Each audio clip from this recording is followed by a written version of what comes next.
Welcome to Creatives Grab Coffee, the podcast on the business of video production.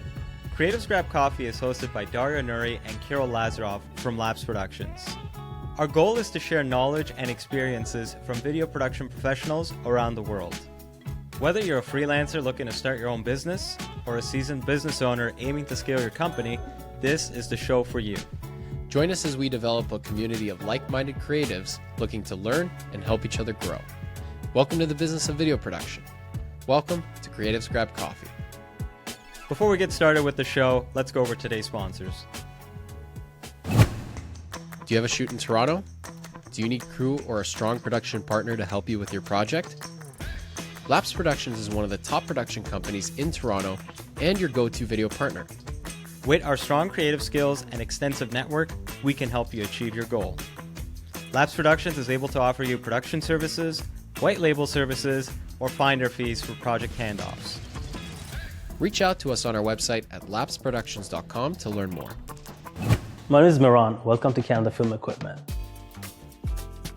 We are a boutique rental house based in Toronto.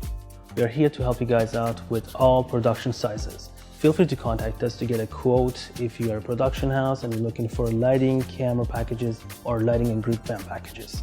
You can see our contact information in the link below. We are more than happy to help you guys out. Make sure you follow and subscribe to creativesgrabcoffee.com. Thank you.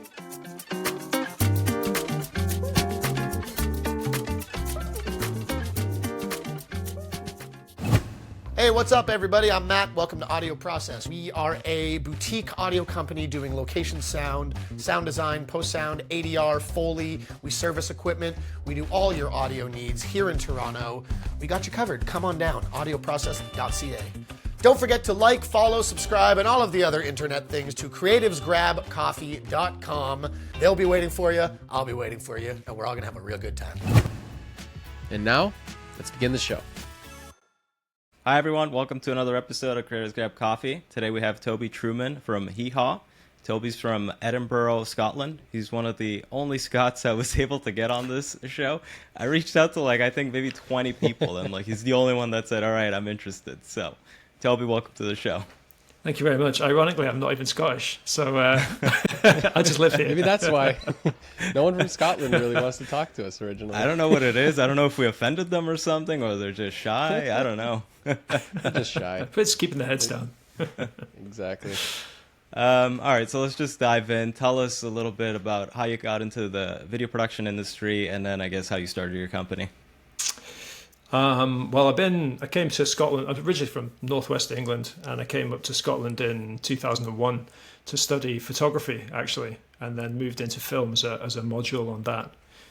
Spent a bit of time freelancing after I left uni, and joined HeeHaw as a junior editor in the post department back in 2009, and then within about 2 months I'd moved into producing and directing in the production team, and then fast forward to now, saying yes to a few things, and I run the company.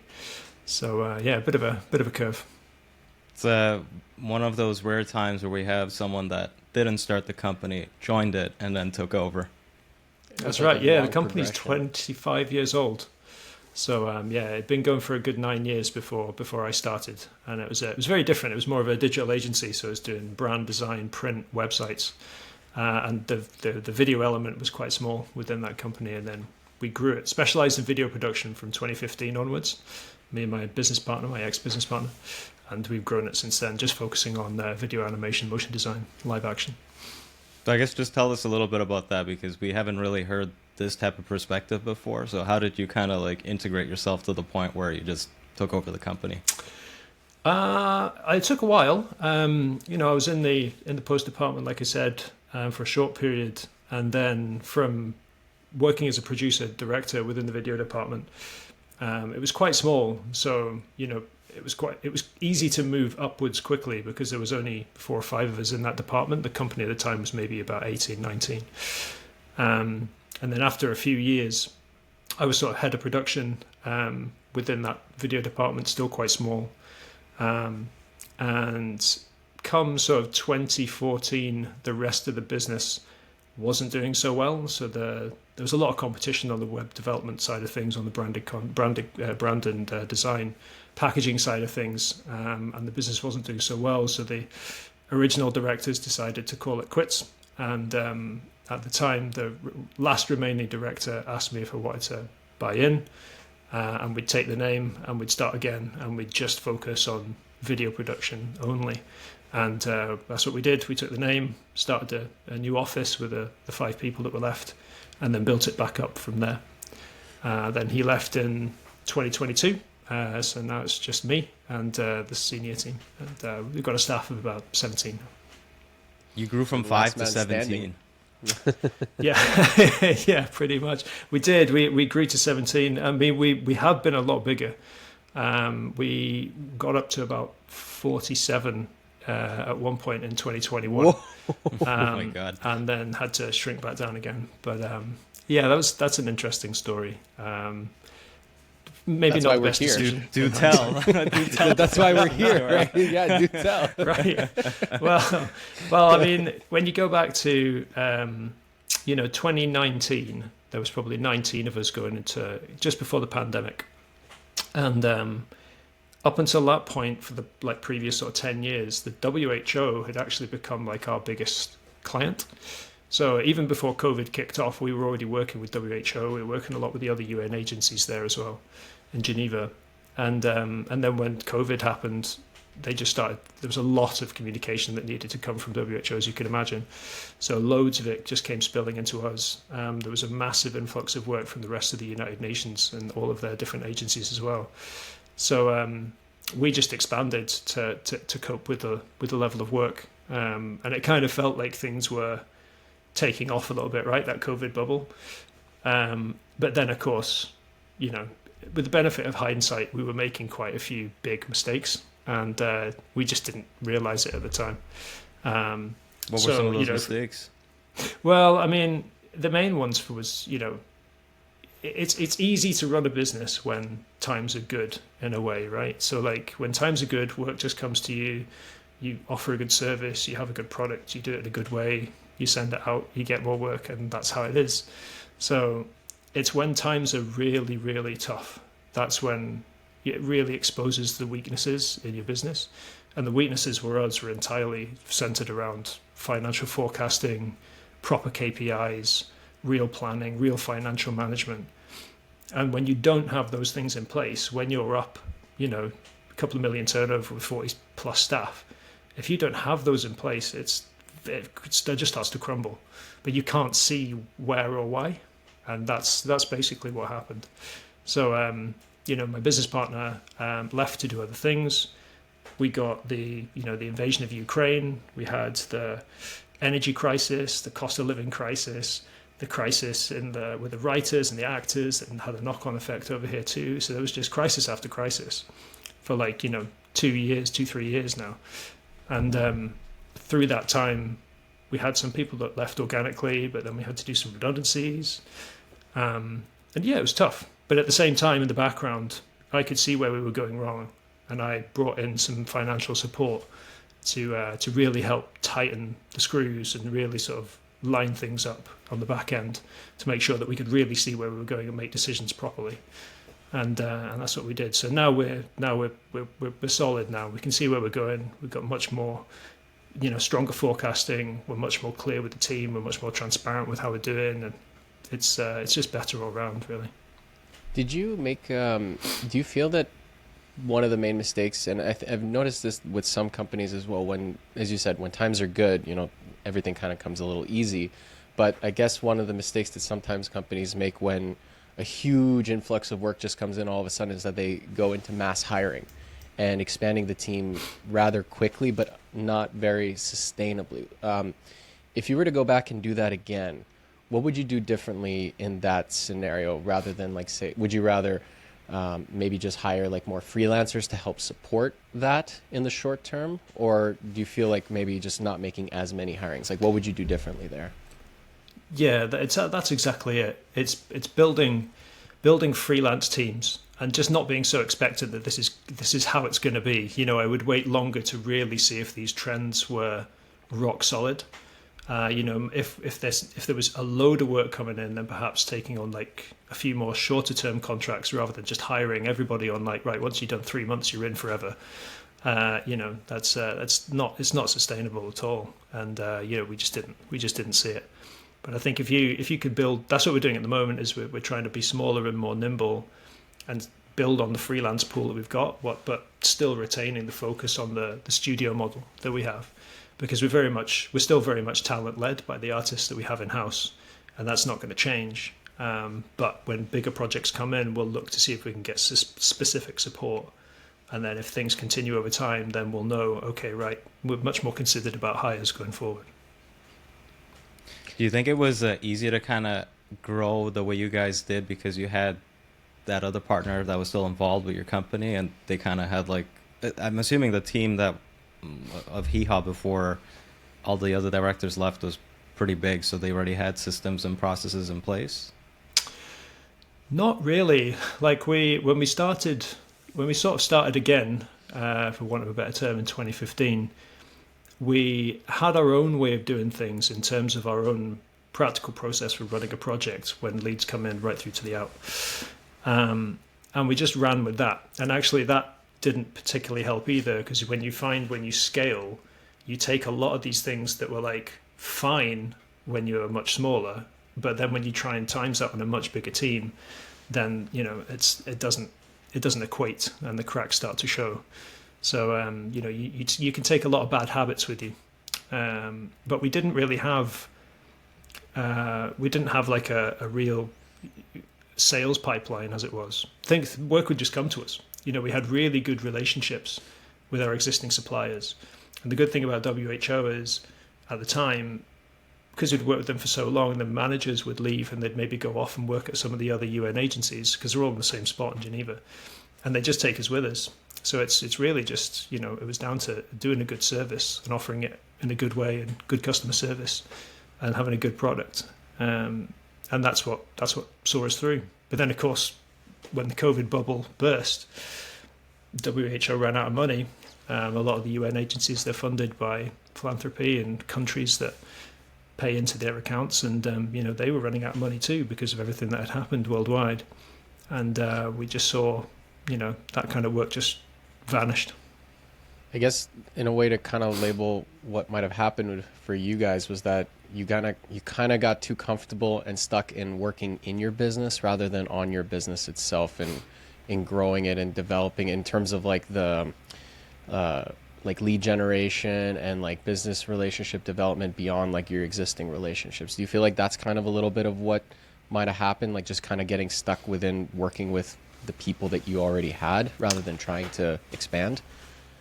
Yeah, we grew so organically over those years. The work just found us. It would come in through the website. We'd share what we did online. We put it out on the social channels, and maybe people would see it there. But we didn't do a whole lot to promote ourselves. It was really repeat business. But as we grew, we were finding that, we needed more time to work on the business rather than in it. And we made that decision in 2021, I think, where we put like a bit more of a structure in place, with two of the senior team members, head of post, head of production, and basically ensured that operations was taken over by those two guys and the senior team below them, so that we could work more on strategy, business development, how we wanted to expand the business, where we wanted it to go, what could we look at, new markets, that sort of thing. And that's been vital, even though we're smaller now and the team has changed a little bit. Excuse me. It's still a really important structure to have in place, because now it's just myself, and as a sole director, there's a lot of different things that I'm exploring at the moment. There's a lot of strategy that I'm working on, a lot of different things where I'm trying to push the business into. And of course, we've been having to navigate so much over the last couple of years.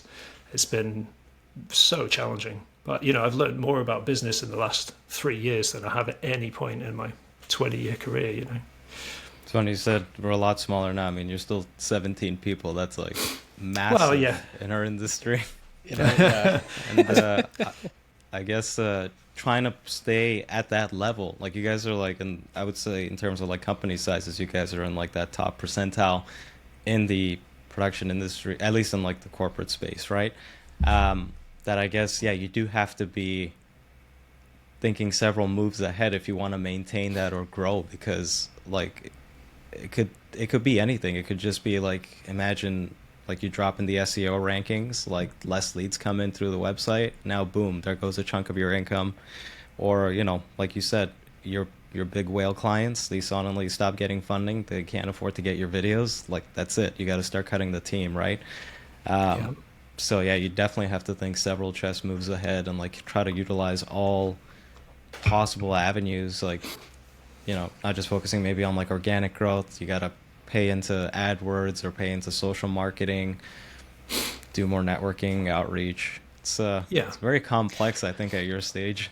It is, and I think it's important to like have a USP and a specialty. We're very much sort of multi-platform, multidisciplinary specialists. So we have our own motion design team, our own animation team, and we tend to enjoy merging all of that together with our live action production work. That's kind of like our USP. We enjoy the hybrid productions, and especially if we get to do some more multi-asset delivery packages with people as well, where it's not just one film, it's a suite of films, and it's a suite of photography archive, and maybe there's some branded print work that comes along with that as well that we can work up and then deliver it as a whole. Or maybe we're supporting a campaign that's going on over 12 months with hundreds of different outputs across that period. That's the kind of stuff that we really sort of thrive on. And then through that, we've actually started moving into doing more VFX as well for original content. We'd done VFX for a couple of features and some shorts and a lot for our promo work. And then we've started moving into doing broadcasts, supporting broadcast shows as well with VFX. So we're hoping to really sort of capitalize on that a little bit and continue to push onto that because it fits in so well with what we do as a business. But you've got to be looking for these avenues and these niches. Otherwise, you can blend in. And the worst thing you can do is blend in. Yeah. I want to double back to like the employee growth though, because I've mentioned this on another episode, but I'm sure there's like extinction barriers along the path of growing. So I'm just wondering, like, you went from 5 people to 19 to then 40. Like, did you find any like extinction barriers along the way? Because I know you mentioned like, oh, you might bring bad habits in terms of like your systems and processes, but like you still went through like some heavy growth within your team, right? Like you could have like run into major issues within like having 10 employees or 12 or 15, but you guys kind of proceeded all the way to 40. Was there anything that you noticed along the way to getting to that point? When you're up at that size, weirdly it felt easy enough to do it because the work was there. We could, if we hired someone, we could put them on the job straight away. So it didn't feel too much of a challenge, but we also didn't really know what we were doing, as it turns out. If you look at if we had the KPIs in place that we have now, we'd have seen that where we were was not sustainable at all. Like, we didn't have the right turnover amount for the level of staffing that we had in place, by quite a considerable amount. And that's the first mistake that we made, but we just had no idea because we were filmmakers and not perhaps the best at running a business, as it were. So it's just like on the financial end that there was an issue in terms of like longevity, but I guess in terms of like the processes you had in place and like the systems, those must have been pretty good then, right? Yeah, that's when you really need to lean on your structure.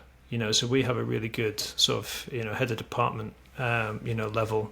We had the two most senior guys in the team. And then we had the HODs under those guys, and we were all working together to then filter out into the separate departments below. So everything worked really well in that structure, and we would catch up regularly, and we still do, even though we're smaller again. And that really works. So keeping the communication going, making sure that the communication between the team and up to the senior team is working well. But at the same time, when you're at that level, my job had changed quite. You have a lot more people management to do, because when you're at that size, there's a lot of different people, there's a lot of different personalities, which is good. But sometimes those personalities don't mix, and that's something that you kind of have to work through. And that gets especially tricky when times start to turn sour, and then you have to deal with, that kind of a HR issue as well, and trying to keep the team and the culture together can be a real struggle if you don't have that sort of level of transparency and control in place. And that's certainly what we found.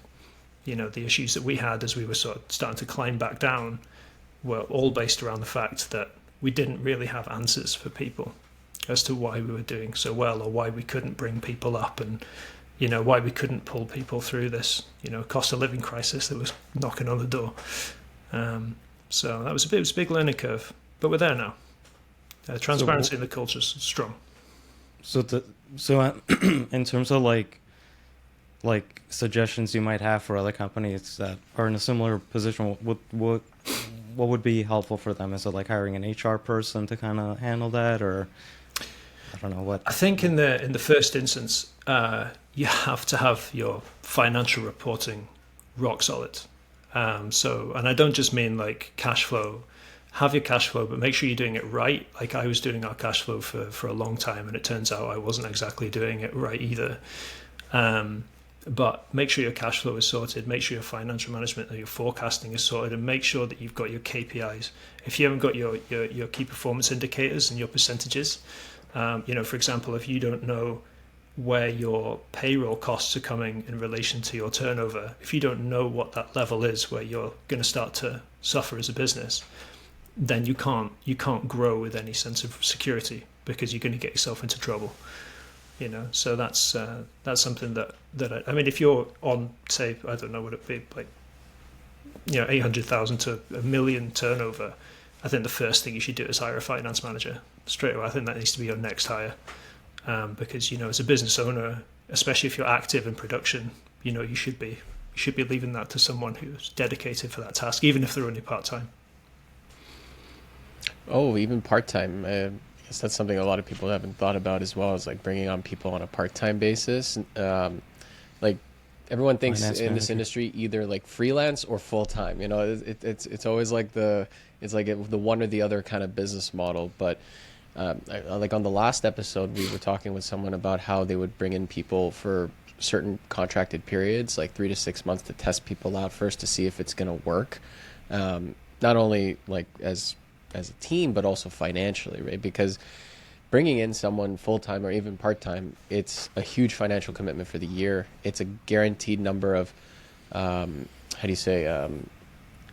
costs that are going to be coming out every month.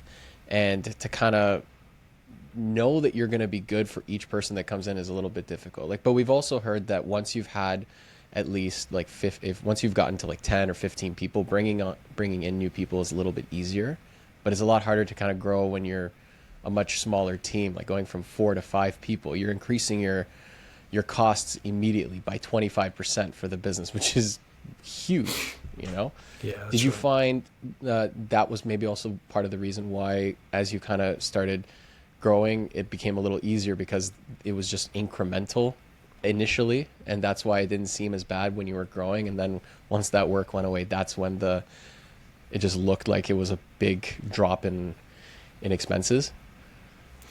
Yeah, and I think like when you're smaller, you tend to be forced into hiring more generalists, like when you're small, you kind of need people to be able to do a little bit of everything in a way. But actually what you want to do when you're a little bit bigger is then get those specialists in.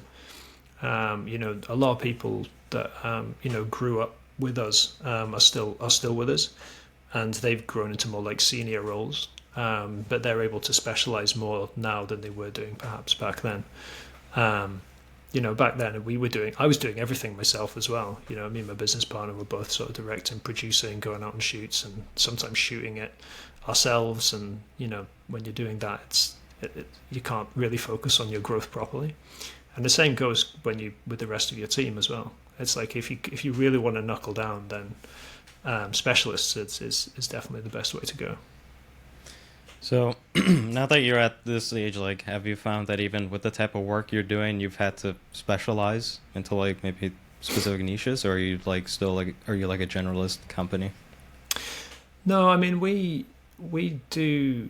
get hired for, I guess we get hired for specific things now, but a lot of our work is still repeat business. So a lot of our sort of higher end production work is through our clients in leisure and hospitality. But then we also get brought in to work on our USP of the hybrid live action animation side of things through some of our clients like Lee Kum Kee and Red Bull, and the more sort of playful brands. So we seem to be able to now to lean towards more playful brands than we did before. I think, say maybe 5 years ago we were perhaps a little bit more, just through the nature of the work with the United Nations, we were a little bit more straight down the line, a little bit more serious, a little bit more corporate. Whereas now we're very much leaning into what we do and the way we do it, and we're a lot more playful. We're quite proud of that fact, and we're quite open and honest with people and be like, look, if this is what we do and this is how we do it, and if you like that as an option, then let's go for it. But if you want that kind of thing over there, like, we don't do that. So best of luck. You can go with someone else, and that's totally fine. So we've become a little bit more, dedicated to going for the kind of work that we really want to do. Or if something comes in that we think we can steer to our way of doing things, and that we can put our sort of spin on things, then we'll try and guide a client down that route too. Because they're the best, they're the best relationships, right? Where they're open to hearing your thoughts and views, and as long as you manage their brand well, and you're respectful of who they are and what they're trying to achieve in their audience, then it's the perfect outcome. And was that like an organic thing that happened, or did you guys start to like pivot a bit more in that direction? It was kind of organic. Like we'd always dabbled in sort of motion design alongside our live action, but then we started really getting into animation in sort of 2015, and we did a lot of animation, like just animation projects, for a long time. Never really combining the two. It's been only until the last 8 or so years maybe, that we've really started to try and lean in on doing more hybrid type work, just because it merges both departments, and it's a great use of everybody's time, and it's just good fun to do. But that only came about because we'd hired a couple of full-time animators on the team at that point, and we're just sort of pressing on what we could do and trying to challenge ourselves to do things differently. And we're led by the talent that we have in house. Our artists sort of help dictate the kind of work that we do. So that's very much a route that was driven by the team. It's interesting hearing how you grew to a big team. It got difficult with work. You scaled way down, and then decided to be a little more picky with some of the projects you started to take on. I'm obviously kidding here, but I guess it's one part of the whole process, where it's like, once you start figuring out what doesn't work, then you have to start gearing towards certain types of business or work that you think you can start focusing in on more. And then sure, other projects might start to come in, but kind of like having a focus as a business will help you kind of steer your strategy and marketing goals a little bit more. Like, we've been hearing that a lot of companies are doing that more and more to kind of find, and they're finding good success from it. Doesn't mean that they're going to turn away necessarily everything that like anything that's not that's coming in, but figuring out ways to kind of make those projects work, or at the very least, like, hey, like sometimes there might be times where it's a little bit slower, and you might need that other work to kind of keep you going, because you can be niched down to an extent, I feel, but over time, like, it's good to at least leave some doors open in case things pivot, because businesses pivot all the time, depending on the market, depending on the work coming in, and if there's no projects coming in for that specific type of niche that you're trying to work on, you can't just say no to anything else that's coming in, right? So do you feel like that's kind of like what you're also planning in the future, because it's not going to be 100% positive all the time, right? There's going to be ups and downs constantly. So you said that you're basically trying to figure out how all these other types of projects you can kind of steer with your style, but does that mean like you're going to be completely closing it off for other opportunities, or no? No, not at all. It's like you say, it does depend on what comes your way as well. We're just trying to all we can do is try to drive it in a certain direction. So our three sort of main pillars of growth really at the moment are the sort of multi-asset delivery packages I was talking about before. Just because they're multidisciplined and they really tap on everything that we do as a company. We're also trying to do more sort of experiential and digital out of home work. We're doing quite a lot of work with a couple of companies in the States at the moment, and it's doing work for video screens in theme parks and that kind of content, which is good fun to do because it's challenging. The screen might not be 16 by 9, it could be 40 foot long and 2 foot wide. You just don't know. So it's an exciting problem to take, and then VFX, because I think it's quite an exciting time to be working in visual effects. I know that if you're our size, it is anyway. Like I think if you're one of the big post houses, I imagine there's a few concerns at the moment. We've got quite a few post houses have closed down in the UK recently, the bigger ones. I don't know if you heard about that. Why? How come? Well, I think there's been a huge knock-on from the strikes over the last couple of years, and the popping of the COVID bubble when it came to digital commissioning, and the streamers all scaling back on their commissioning, and that had a massive knock-on impact across some of these bigger places. And then I think there's been stories of perhaps some of the senior management of a couple of these groups wasn't exactly doing the right thing. I don't know. That's not my place to speak on that. But there's been quite a few big places that have shut down, like the Mill and PC closed, and I think Jellyfish has just gone into administration. So there's all of these VFX houses and post houses that have been struggling a little bit. But I think if you're small enough, so I think you'll see a rise of a rise of the boutique. I think is coming. Where people are niching a little bit and they're offering a certain thing in a certain way. And certainly it's something that we're looking at doing a little bit more of as well. Being open to the AI tools that are coming down the pipeline as well. Because it won't be long before, at the moment I wouldn't say they're commercially viable for a lot of this Gen AI stuff, but it won't be long before that kind of market is thriving, I think, on that side of things. Terrifying, but you've got to look at the opportunities at the same time, right?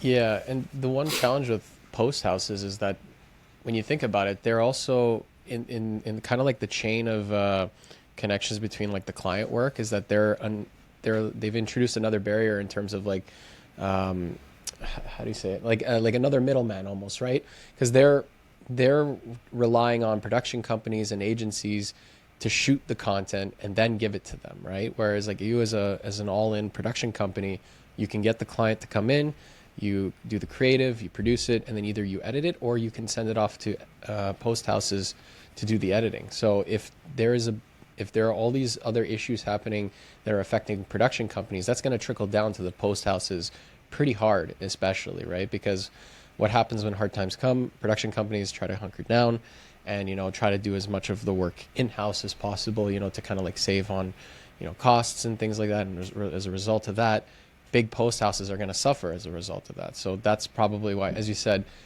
they're probably starting to dissolve, and the rise of the boutiques are kind of coming up because then it's more survivable for a lot of businesses, right? That's it, yeah. And I think diversification, I think, is key as well. Some of the ones that are up here have, they might work in games as well as post, or they work in production at the same time. So that they can, when one thing is doing poorly, then hopefully another side of things is doing okay. It's like when we first hit, the pandemic, we couldn't, we had everybody off that was in production, and then we just turned ourselves into an animation studio overnight. We took all the production work off the website, just left all the animation work up there, and just focused on that because that's something that we could do from our bedrooms. Everyone was away from the office, everyone was locked up in their room, and we just turned ourselves into an animation studio for a few months, and that sort of turned us around whilst we were waiting for the world to get going again and for production to kick back off. If we didn't have that that facility and that sort of service line, our situation would have been very different. So I think, yeah, you're right. Like you've got to see what's coming, and you've got to try and put your feelers out there, drive for what you want. But if you can be if you have diversification within your portfolio, then it's good. It just gives you more stability. Yeah, I guess at your level too, you have to be like fast acting, because yeah, like if like you mentioned during the pandemic, your production team basically couldn't work. It's like, what do? You just lay everyone off, or do you just pivot the company really quickly to be able to still have a cash inflow, right? And yeah, it's something that, like, I guess for smaller companies, it's not something you think of. You just kind of go like, well, can I weather it? Like, my costs are low. I guess I can. Even if I get a little bit less, I'm still surviving. But at your level, it's like we mentioned before, you got to be thinking a couple steps ahead. Is that something you've kind of like made as like your mandate in terms of like trying to see into the future and kind of like be able to be very versatile and malleable? Yeah, we to a degree, we're, as with all production companies, we're still project based. We don't have like regular income. We're not on retainers with anyone really, and that I can never see really more than 2 months into the future, which I try not to think about, because otherwise I lose enough sleep as it is. Do you know what I mean? So I don't want to lose any more. But all you can do is just make sure that you've kind of got that you're sensible with your finances, and you've got enough in the coffers that you can weather a certain period, and that you're just making decisions quick enough to make sure that you're always staying ahead, and then just trust that the work will come.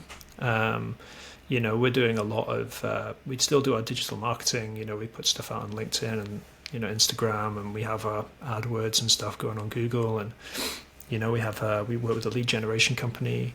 We try and look after our clients and keep in touch with them to see how they're doing, see if there's other ways we can help.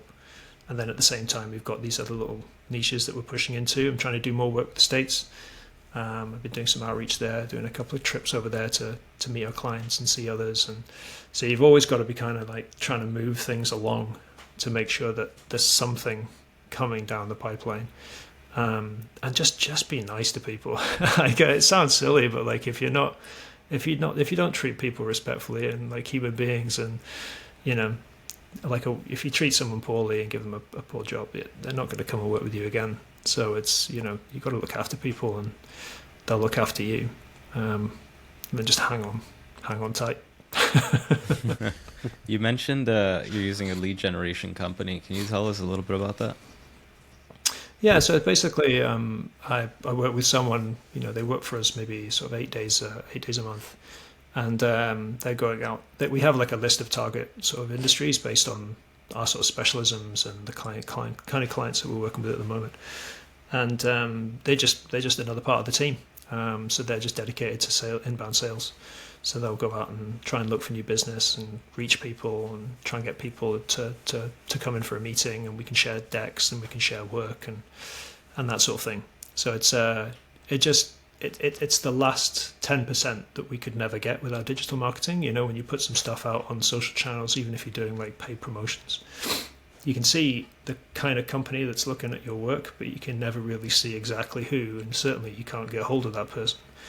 So, we're working with specialists and proper sales agents that actually can get hold of these people and try and get that meeting booked in. It's the one thing that we've never done ourselves. We've never been able to do ourselves, so they're a bit better at it than we are. So they talk to the potential lead, or they just kind of like just connect you to, and they're not involved in the no, process? they basically she'll see what's going on in the market at the time, like looking at our individual strands and seeing what the market news are, seeing what the movements are, seeing what's happening out there, and then seeing where the opportunities might be.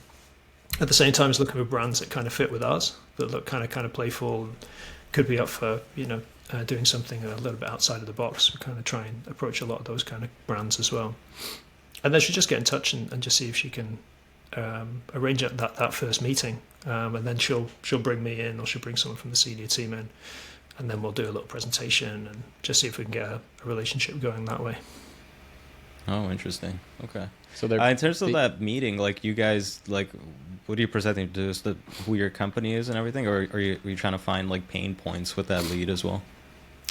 Yeah, we always try and find out how they're using video content on a wider scale, like what their strategies are, and seeing what support they might already have, A lot of the companies that we work with are already working with the marketing. They have their own marketing team, but they might also work with an incumbent agency as well. So it's finding a way of, we don't want to take work away from that agency, but we can certainly work alongside that agency. For Hilton, for example, we work with they've got two big incumbent agencies, and we work with both of those guys. So, they come up with the strategy and the marketing plans, and they pull us in to do the content, and that kind of a thing works really well. So when we're in a meeting, we kind of just touch on that a little bit, talk about how we work and how we work with bigger companies or companies of whatever size the person I happen to be speaking to, and then run through a deck. We don't tend to, if it's a Zoom call, we don't play anything online, because obviously playing through a Zoom call is a nightmare. So we just run through exactly what we do with stills, and then send them some stuff afterwards, and try and just keep a little ember burning there where we can try and get a relationship going. That's interesting. And they're not part of your team, like they're a separate company, right? Technically, but they are on the team. They have their own Supplier. dedicated email address, and it's just like a part-time employee almost. Yeah. Oh, I see. So when they're sending out emails and everything, it's with your your email handler. Yeah, okay. exactly. Is it like a full? Sorry, if I understood. Was it like is it like a big company, or is it like a small team of like one or two people, or like just one person that works kind of freelance that's working with you? It's a company, and it's then just one person that works for me. From the company, okay. Yeah. Oh, I see. So you have like your own like advisor or whatever. Yeah, exactly. Kinda like that, yeah. Yeah. That's interesting. Has it been working really well, or? Still early days. It's only been a few months. So we've had a good few meetings, but nothing's really converted yet. So, but it's not been the easiest of times either that we started working with the company. It's once you're working towards Christmas and stuff like that. And Oh yeah, that's season. it's a bad time for decisions. It's a hard time. No one's buying video in December. The December work comes in like July, Right. August, September. In prep, right? That's exactly it. Yeah. Still good that you're doing it though, because you gotta try everything, see what works, and Exactly. at least they're doing something that you maybe didn't have time for or whatnot, right? Like at least you're just exploring every possible option. Yeah, we had to give it a shot, because it was, this year thankfully seems to have been like a busier year so far. Last year was pretty bad. 2022, 2023, 2024 were bad years for us. Industry wide, it wasn't just us. The UK creative industries have taken a real kicking, and last year was a struggle. So, but this year certainly there seems to be a little bit busier. So I'm taking that as a positive sign. Well, it's good you pivoted too, because like if you were still with WHO, I think with the US probably pulling out of that, and then That's right. tariffs, it would have like been even worse, right? Yeah, that's it exactly. And I mean, our hand wasn't even really. I guess it was kind of forced on that when they just dropped away. And a lot of everything became the problem when you're working with an agency like that, like an NGO. They have a lot of people on their supplier list. You can sometimes be in competition with like 15 different companies on that supplier list, all pitching for the same job, and you actually have everyone from a freelancer all the way to a massive studio, and everyone in between. And you just don't know where you're going to lie on the proposition. And I think what happened was it was just everyone was struggling with the rise of cost of living across the world, right? And rates of inflation were going through the roof, and it was the same everywhere. So I think there was a renewed focus on, right, well, if you've got a pitch that's come in at that level, then take the cheapest option. And being a studio, but we can't compete with freelancers with their overheads or lack of. So yeah, it So how did you slowly disappeared away. So how did you remain competitive like before like all these crises that popped up? Because they still had those like vendor lists prior, right? Like, and if there's, they did. Anywhere from freelancer to studio involved, like. I think it felt like there was a little bit more acceptance on quality.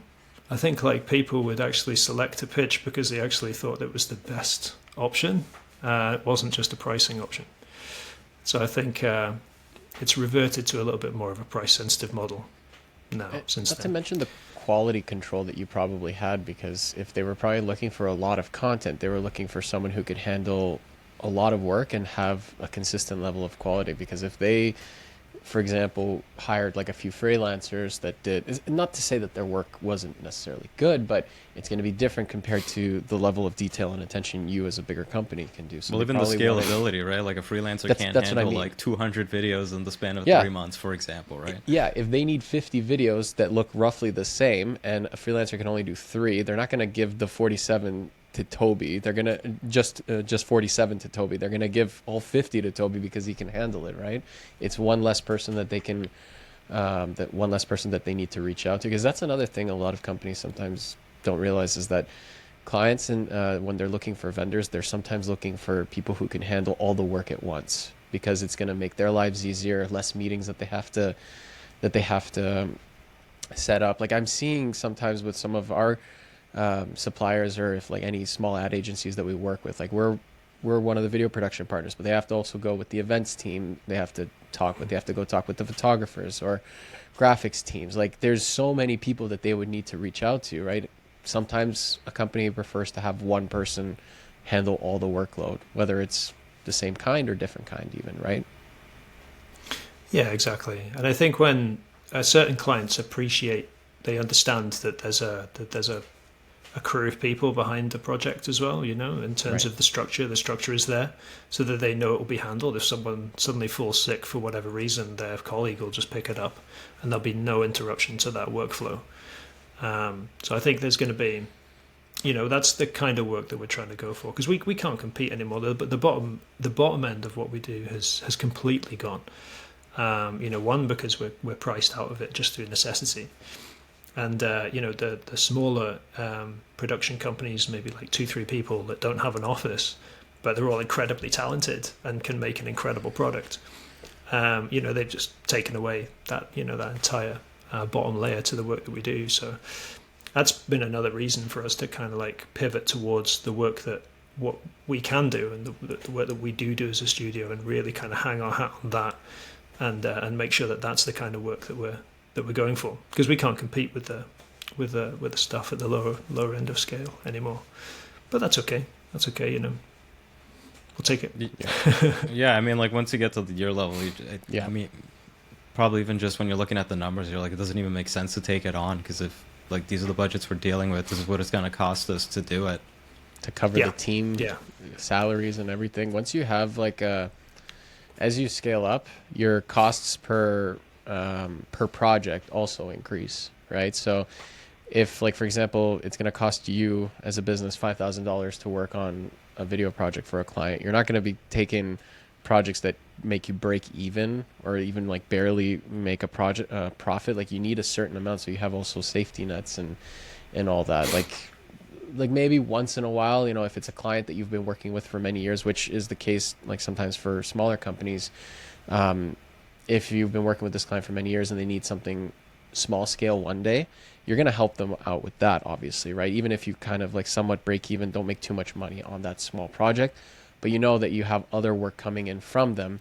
that will make you a lot more money. Then in those situations, it makes sense. But if you're working with new business, you can't take on projects that are going to cost you more money over time, because then it's not sustainable. And then you kind of go back to that same issue of like when you have like a big team of 40 people, that cost was too high, your projects were coming in lower, so you had to lower the cost per project down.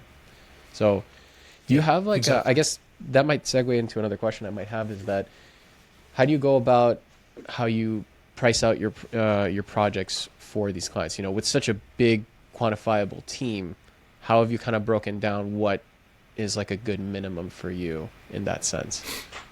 It can be a bit tricky because we're not your standard production company, because we do animation and motion design, and technically we're capable of doing jobs where there's no third-party costs at all. We kind of have to then adjust where our target gross profit sits.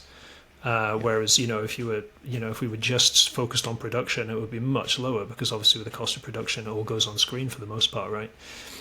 So we do have a sort of target level, and then we try and like aim for that, like say 20%, 25%, sorry.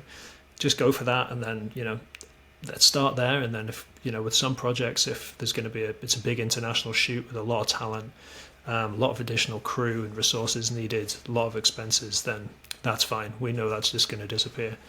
But then at the same time, we could bring in a multi-episodic educational animation series, and then there's hardly any third-party cost at all, so it balances back out again. So we kind of take each case as it comes, and then we're very, very sensitive to doing too much of one thing that's not profitable enough. But it is a balancing act, because sometimes, certainly in the last couple of years, there have been times where production's been going really well, and then animation perhaps has dropped off a little bit, and then it's swung back around the other way, and things have been dry on the live action front, but animation's doing great. So it's about seeing where the teams can support each other as a whole financially, and just sort of keep that, just make sure we're hitting our targets and making enough sort of, remaining profitable is obviously core. Yeah, that's what I'm curious about, because also when there's no third party costs, you obviously can technically charge whatever you want. Like, I know how it is when Dario and I take on a project. If we don't have to hire anyone else, we have a little bit of flexibility in terms of like how we can price out a certain project depending on how much time we think it's going to take from us if we were to do it internally. But it's always tricky sometimes as well, because of also how busy you are, how not busy you are. But I'm talking about 2 people. It's a lot easier. When you're talking about a team of up to 20 people, you mentioned something about a target of 20-25%. Would that be profit on top of what your quantifiable expenses are per project? Or is it kind of like what you think it would cost to hire external people and then 20-25% on top? Like, how do you kind of go about that? It's basically making sure that the expenses and the costs for the project doesn't exceed 25% of the budget. So if we start there and aim for that as like the milestone, then great. And with an animation project, that's really achievable. With a project that we can shoot using our own internal team and our own kit, it's still really achievable. It only drops away when you get onto the bigger stuff, like a big TV spot or a multinational shoot, where then it just bottoms out, and that's fine, because we're not making a loss, because we're still being paid for our time, and we still make this 10% studio fee on that. So there's still, it's still profitable per se, but the reporting says something different. So you have to adjust where your KPIs are depending on the type of project that you're coming in. So it's a movable beast, and you've got to kind of like make sure that as a whole it's working still in the right direction. I think we're getting close to the end, so I guess let's just talk about next steps for you. Like, what's your future plan with this company? So, I think I mentioned, the sort of 3 sort of pillars that we're trying to push onto. We're really trying to push into VFX work, developing that side of things. Really hoping to carry on with our experiential and digital out of home. We think that's quite a growing sector within our industry. As video screen technology develops and improves, so does the creative that goes around that. So we want to kind of ride that wave as it goes along, and then really kind of double down on the multi-asset delivery packages that we can do for these bigger campaigns that people have. So that's our push, seeing if we could do more work with the US. We have a long-term goal to move into doing more work in original content. So we have a separate company that's sort of developing IP, and we've got a couple of feature projects on the go there as well. So we're trying to create closer ties to LA and the Hollywood indie scene, and through that there's some corporate clients, some animation clients over there as well. So just trying to be a little bit more international in our outlook and not be so reliant on the UK market. I mean, we've always been quite international as a company, and it's definitely served us well over time when the UK's not been doing so well. So just stability, really. Stability, slow growth if we can make it work.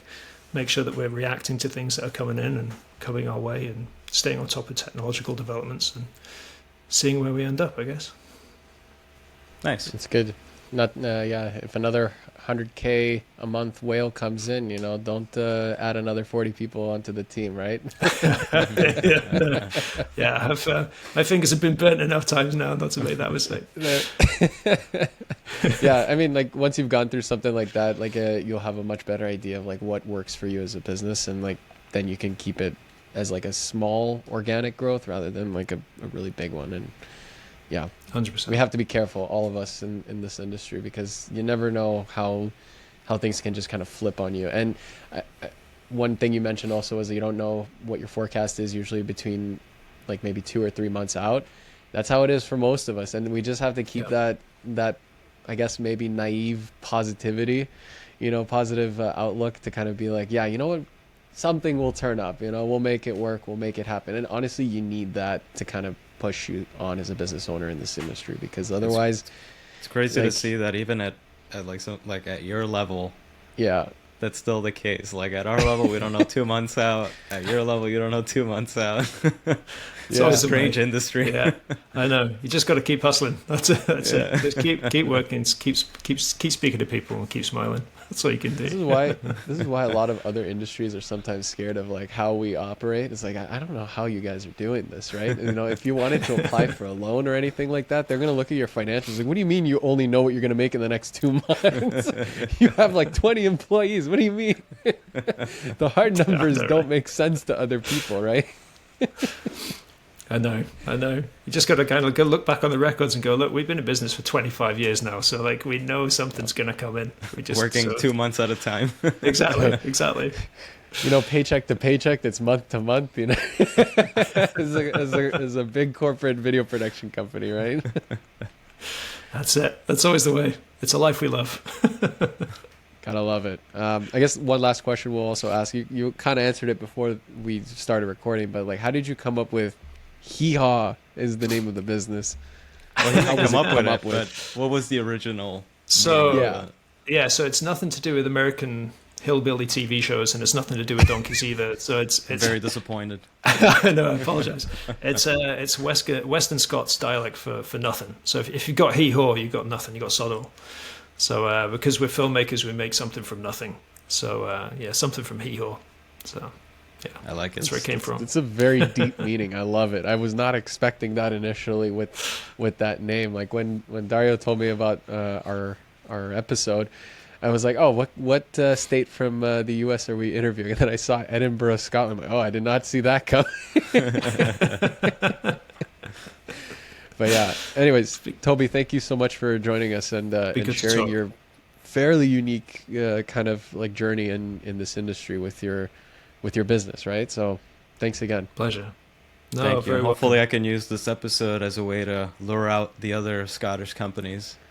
Because God knows why they don't want to come on this show. At least I got one, but I need to get the rest. But again, he's I not can fly the he's not Saltaire the for actual everyone. Scotsman. He's from England originally, so he's not technically a native Scottish person. But he's got a bit of the Scottish accent going. Yeah, a little bit. I've Just lived a here little for bit. 25 years now, so it's over half my life. So Oh, there you go. Well, anyways, thank you again, Toby. cheers, guys. Take care. Thanks for listening to this episode of Creatives Grab Coffee. Please make sure to follow and engage with us on Instagram, TikTok, LinkedIn, YouTube, and your favorite podcast app. Creatives Grab Coffee is created by Labs Productions, a video production company based in Toronto, Canada. Creatives Grab Coffee is also sponsored by... My name is Miran. Welcome to Canada Film Equipment. We are a boutique rental house based in Toronto. We are here to help you guys out with all production sizes. Feel free to contact us to get a quote if you are a production house and you're looking for lighting, camera packages, or lighting and group fan packages. You can see our contact information in the link below. We are more than happy to help you guys out. Make sure you follow and subscribe to creativesgrabcoffee.com. Thank you.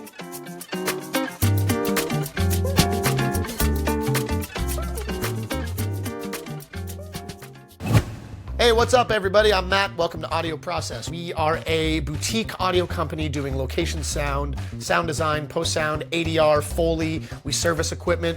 We do all your audio needs here in Toronto. We got you covered. Come on down, audioprocess.ca.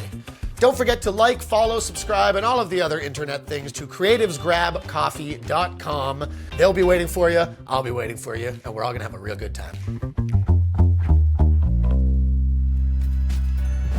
Thanks for listening, and we'll see you on the next one.